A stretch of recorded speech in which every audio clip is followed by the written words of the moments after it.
ఈ వీడియోలో ఘటోత్కచుడి గురించి మాట్లాడతాను. అంతకంటే ముందు this is Mahabharat, please don't forget to subscribe.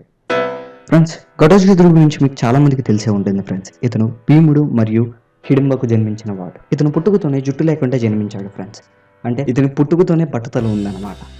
Next, ఇతను పుట్టిన వెంటనే 7 అడుగులు పెరిగిపోయాయి. Wow, amazing. నిజంగా అలా మనం కూడా పెరగలిగితే బాగుంది. సెకండ్, ఇతని యొక్క డ్రెస్సింగ్.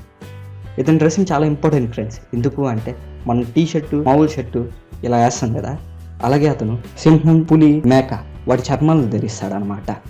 అంటే ఇతనికి రకరకాల వెరైటీస్ ఉంటాయి. ఒకటేమో పులి చర్మం, ఒకటేమో సింహం చర్మం, ఒకటేమో మేక చర్మం. ఇలా రకరకాల చర్మాలతో ఇతను అలంకరించుకుంటాడు అనమాట. ఎవరి వేస్ట్ వాళ్ళే, మనం ఏం చేస్తాం. తర్వాత ఇతని యుద్ధం గురించి ఫ్రెండ్స్, చాలామందికి ఈ డౌట్ ఉంది. మహాభారత యుద్ధంలో ఇతను ఎప్పుడు పాల్గొన్నాడు? చాలామంది 14వ రోజు రాత్రి అంటారు, కానీ అది తప్పు ఫ్రెండ్స్. ఇతను మహాభారత యుద్ధం ఫస్ట్ రోజు నుండి 14వ రోజు రాత్రి వరకు యుద్ధం చేశాడు ఫ్రెండ్స్.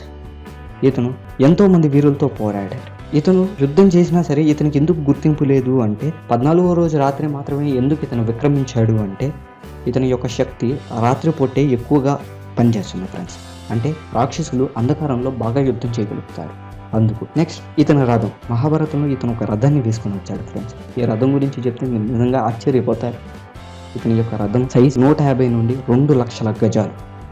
అంటే 3 నుండి 4,000 ఇల్లుల్ని మనం కట్టేయచ్చు, అంత పెద్ద రథం ఇతని. ఇతని రథం సైజుని బట్టి మీరు ఇతని శరీరాన్ని అంచనా వేసేయచ్చు ఫ్రెండ్స్. ఇతని శరీరం పడి దాదాపు 2 లక్షల అక్షోహిణీల సౌరవ సైన్యం వధించబడింది ఇతని శరీరం వాళ్ళ మీద పడటం వల్ల.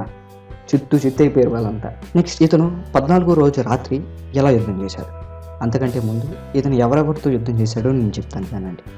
ఇతను 12వ రోజు మరియు 14వ రోజు అలంబాసురుడు నలుగురు అలంబాసురులతో యుద్ధం చేశాడు.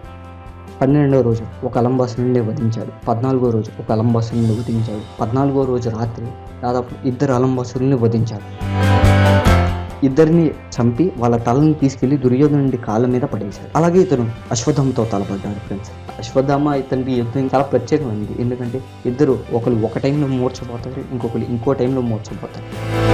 వీళ్ళు ఇలా జరుగుతూనే ఉంటుంది. కానీ 14వ రోజు శక్తి పుంజుకున్న ఘటోత్కచుడి చేతిలో అశ్వత్థామ మూర్ఛితుడయ్యాడు. అంతే. తర్వాత కర్ణుడు యుద్ధం చేయడం స్టార్ట్ చేశాడు. వాళ్ళ ఇద్దరి యొక్క యుద్ధం జరుగుతూనే ఉంది. కానీ ఒకవైపు కర్ణుడితో యుద్ధం చేస్తూ చీకట్లో మాయమైపోయి కొన్ని వేల ప్రతిరూపాలుగా మారిపోయి అక్కడ నుండి ఆయుధ ప్రయోగం చేశాడు. ఆయుధ ప్రయోగంలో కౌరవ సైన్యం నష్టపోయింది ఫ్రెండ్స్. ఈ నష్టాన్ని చూసి దుర్యోధనుడు కర్ణుడి దగ్గరికి వెళ్ళి తన యొక్క వాసవి శక్తిని ఉపయోగించమని చెప్పాడు. కర్ణుడు తన యొక్క వాసవి శక్తిని ఉపయోగించి ఘటోత్కచుడి అంతం చేశాడు ఫ్రెండ్స్. ఇది చూసిన శ్రీకృష్ణుడు ఎంతగానో సంతోషపడ్డాడు. అలాగే లెగిసి డ్యాన్స్ కూడా చేశాడు. మహాభారత గ్రంథంలో క్లియర్గా ఉంది.